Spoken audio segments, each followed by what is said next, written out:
કેશોદમાં રખડતા શ્વાનોનું આતંક, આમ આદમી પાર્ટીનું નગરપાલિકા સામે આવેદન, 900થી વધુ કેસ નોંધાયા। કેશોદ શહેરમાં છેલ્લા કેટલાક સમયથી રખડતા શ્વાનોનો ત્રાસ વધી રહ્યો છે, જેના કારણે નાગરિકોમાં ભયનો માહોલ। શહેરના વિવિધ વિસ્તારોમાં શ્વાન કરડવાના બનાવો વધતા જતા જોવા મળી રહ્યા છે।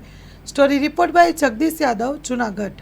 આજરોગ નગરપાલિકા એસઓ સુપ્રિન્ટેન્ડન્ટ ઓફિસર વિઠ્ઠલાણીભાઈને આવેદનપત્ર આપ્યું છે કે ભાઈ કેશોદમાં રખડતા શ્વાન જે છે કૂતરાઓ એનો ત્રાસ ખૂબ જ વધી ગયો છે।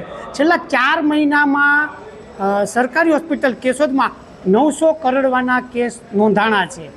કેશોદવાસીઓ માટે આ દુઃખની બાબત છે। સ્કૂલે જતા નાના બાળકાઓ હોય, લેડીઝ બહેનો હોય, વૃદ્ધો હોય, અચાનક જ્યારે નીકળે છે ત્યારે કૂતરાઓનું ટોળું 5-5 થી 10-10 ટોળું કરડવા જાય છે અને આના હિસાબે ખૂબ જ નુકસાની થાય છે।